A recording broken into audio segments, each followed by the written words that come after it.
सुधा चैन से बिस्तर पर लेटी है। उसे एक सपना आता है। उस सपने में एक ट्रेन पटरी पर खड़ी कार से टकरा गई। इससे कार उछलकर दूर जा गिरी और सास की मौके पर ही मौत हो गई।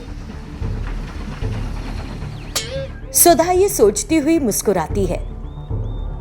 दूसरी तरफ रेल की पटरी पर एक कार खड़ी है। ट्रेन तेजी से आ रही है। लड़ाकू कनकम्मा यानी सुधा की सास जो कार में है, घबराई हुई है।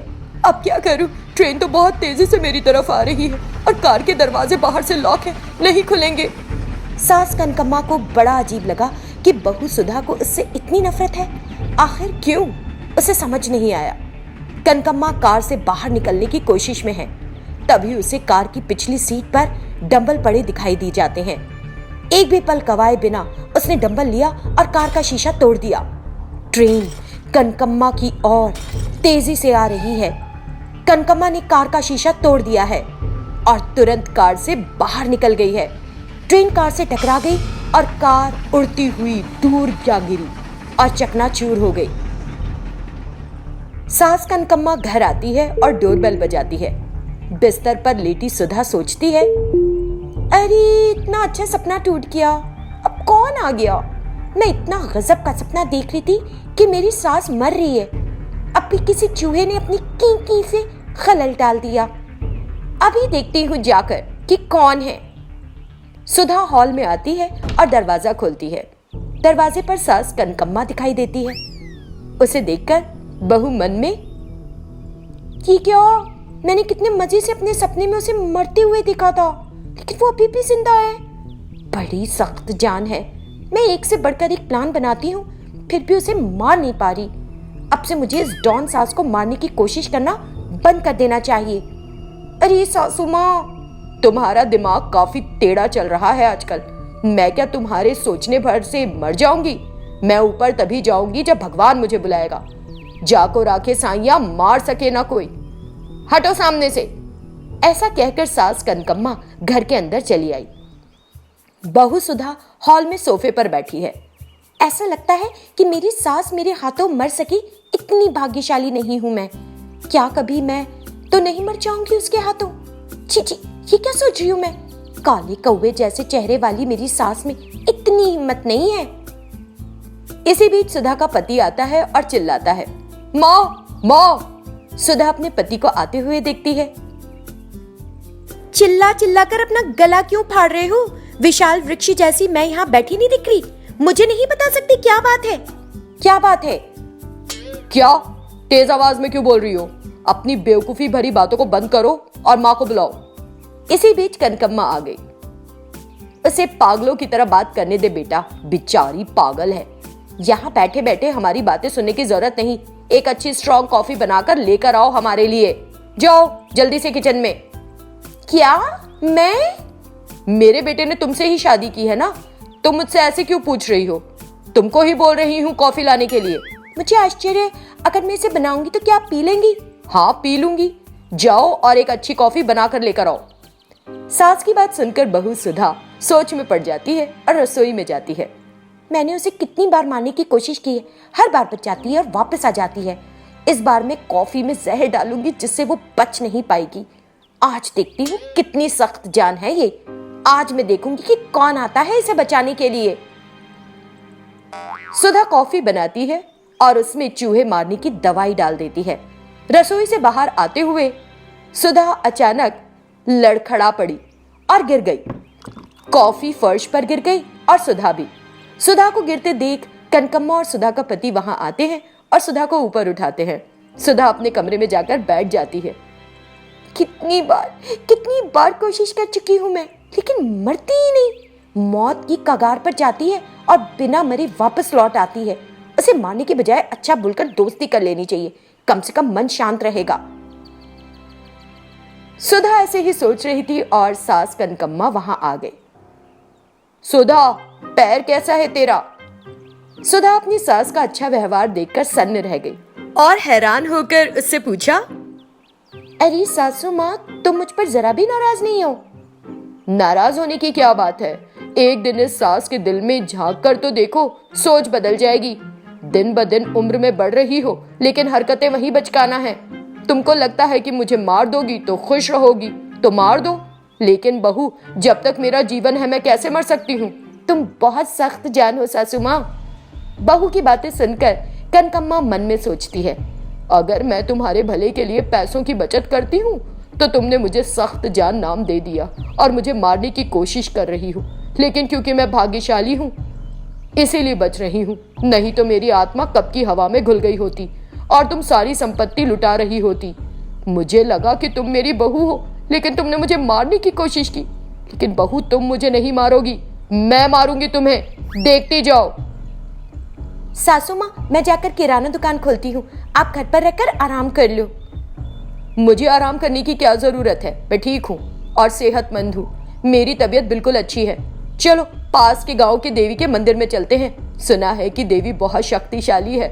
वहां जाकर अपने परिवार की खुशियों के लिए प्रार्थना करेंगे और देवी को प्रसाद भी चढ़ाएंगे।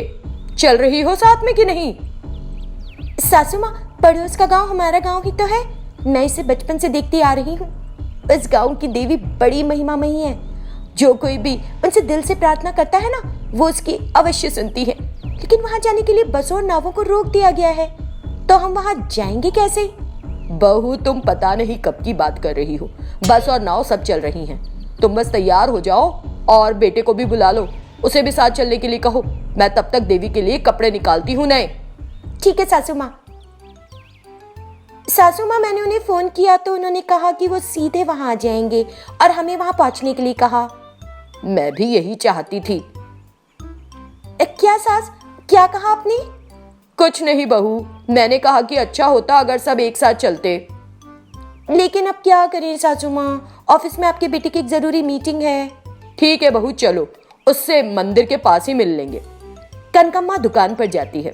सुधा सब कुछ तैयार करती है जो उन्हें घर से मंदिर ले जाना जरूरी होता है। कनकम्मा जो थोड़ी देर के लिए बाहर गई थी, घर वापस आती है। दोनों तैयार हो जाते हैं और ऑटो में बैठकर रेलवे स्टेशन जाते हैं। वहां कुछ देर ट्रेन का इंतजार करते हैं। तभी ट्रेन आ जाती है।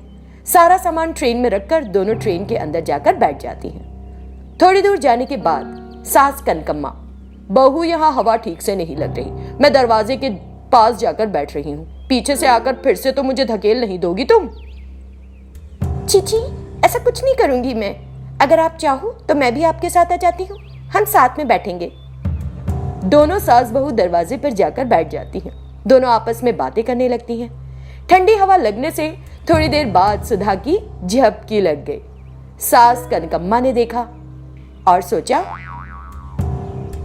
मैं कभी तुमको मारना नहीं चाहती थी, मैं तो तुम्हारे अच्छे के लिए सोचती थी, लेकिन अगर मैंने तुम्हें जिंदा रहने दिया तो तुम एक न एक दिन मुझे मार ही डालोगी। मैं तुम्हारे हाथों नहीं मरना चाहती, बल्कि मैं तुम्हें मार दूंगी ताकि झंझट ही खत्म हो जाए। और कनकम्मा ने बहू सुधा की गर्दन को कसकर पकड़कर ट्रेन से लटका दिया। चंद्रपुर गांव में राधा और उसका पति केशव अपनी बेटी गरिमा और सौतेली बेटी मैना के साथ रहते थे। राधा अपनी बेटी को स्कूल भेजती है और मैना को अपने साथ काम पर ले जाती है। एक दिन मैना की तबीयत ठीक नहीं थी और उसने अपनी सौतेली माँ से कहा, माँ, मुझे इस तेज धूप में काम करने की ताकत नहीं है, मैं घर जाऊंगी माँ, अगर मैं यहाँ रही तो मैं बेहोश हो जाऊंगी। क्या बात कर रही हो? कितनी बार मैंने तुमसे कहा है कि मुझे माँ मत कहा करो। तुम्हारी मावा नहीं हूं मैं, सौतेली माँ हूं। अगर तुम काम को बीच में छोड़कर चली जाओगी तो इसे कौन पूरा करेगा? आज के 500 रुपए हाथ से निकल जाएंगे। कुछ समय यहीं रुको, कुछ नहीं होगा। आंटी, आप पैसे के बारे में सोच रही हैं? क्या होगा अगर इस गर्म धूप में आपके साथ कुछ हो जाए? पैसे के अलावा मुझे और क्या सोचना चाहिए? हाँ, हम केवल काम करके ही अपना पेट भर सकते हैं ना।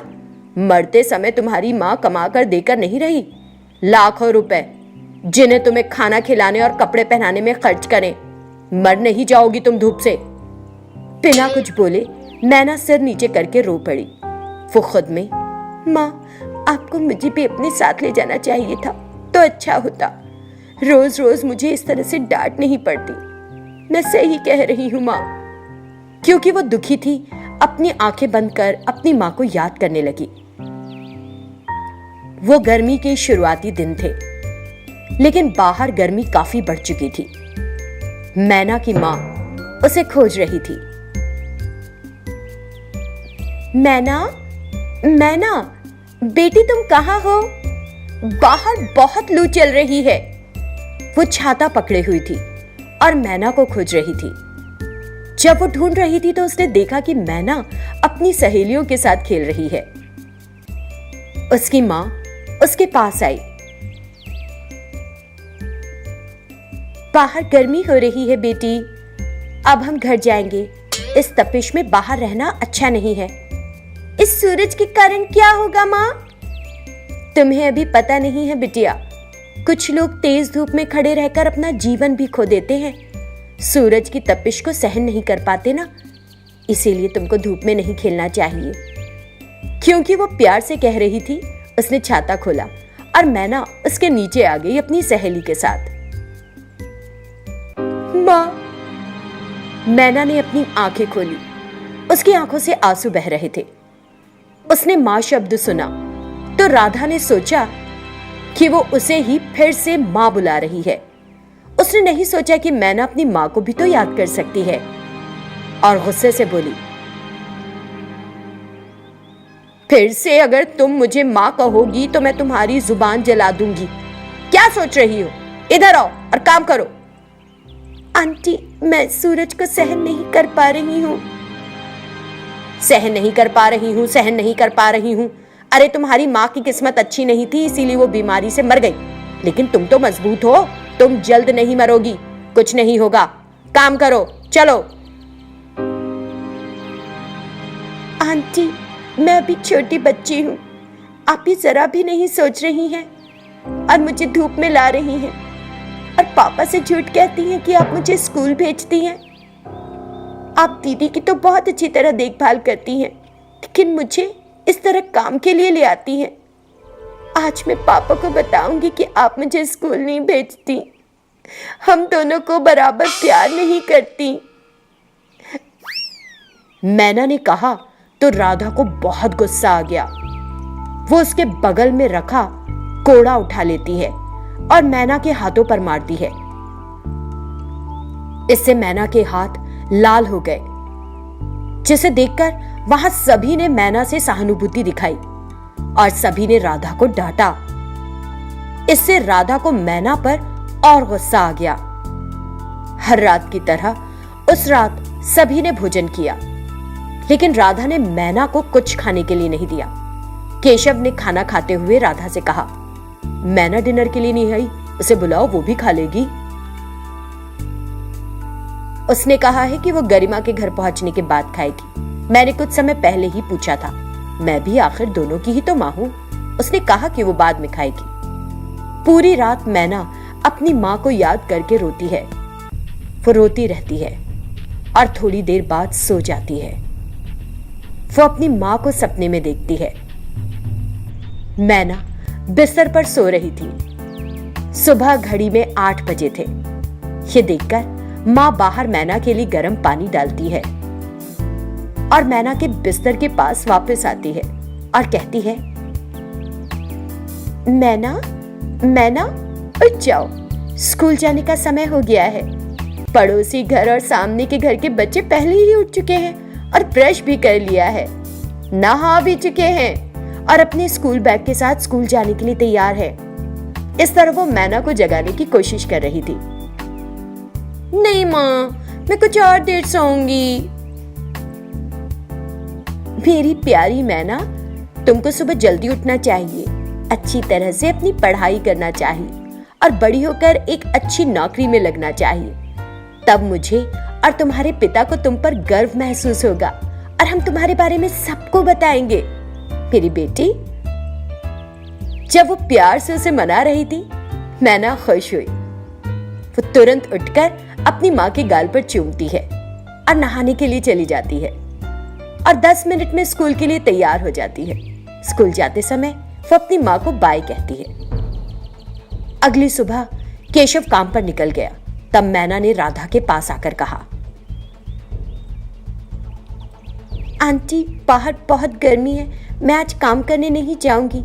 मैं बहन के साथ स्कूल जाऊंगी और बहुत अच्छे से पढ़ाई करूंगी। मैना, अगर तुम स्कूल जाती हो तो तुम्हारे स्कूल और कपड़ों के लिए पैसे कौन देगा? तुम चालाकी काम छोड़ने की सोच रही हो? स्कूल का सिर्फ बहाना है ना? नहीं आंटी, ऐसा नहीं है, मैं पढ़ना चाहती हूँ।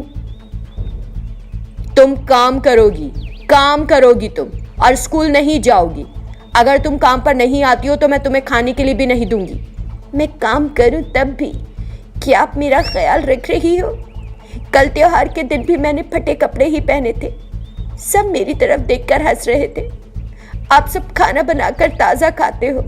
बचा हुआ खाना आप मुझे अचार और मिर्ची पाउडर के साथ खाने को देती हो। काम करो या नहीं, मेरे साथ तुम बुरी ही रहोगी। मैना की बातें सुनकर राधा ने चूल्हे से एक जलती हुई छड़ी ली और मैना के हाथ को जला दिया। मैना अचानक चिल्लाई, माँ! उसकी आवाज सुनकर गरिमा बाहर आई और बोली, क्या माँ, तुमने दीदी का हाथ क्यों जलाया? वो भी मेरी तरह बच्ची ही है ना। कौन माँ ऐसा करती है? उसे कितना दर्द हो रहा होगा, ये नहीं समझती? क्या गरिमा, तुम अपनी सौतेली बहन की तरफ से ही बोल रही हो? मैं तुम्हारी माँ हूँ, क्या तुम मुझ पर शक कर रही हो? मैंने उसका हाथ नहीं जलाया। पता नहीं किन ख्यालों में थी, उसने खुद ही चूल्हे से उस जलती छड़ी को हाथ पर लगा लिया। मैं भी उसकी आवाज सुनकर दौड़ती हुई अभी यहाँ आई हूँ और तुम मुझसे ही सवाल कर रही हो। हाँ माँ, क्योंकि तुम हमेशा बहन को डांटती रहती हो अगर बहन कोई छोटी सी भी गलती करती है, इसीलिए मुझे लगा कि तुमने ही उसका हाथ जलाया। रुको माँ, मैं दवाई लाती हूँ। गरिमा अंदर गई।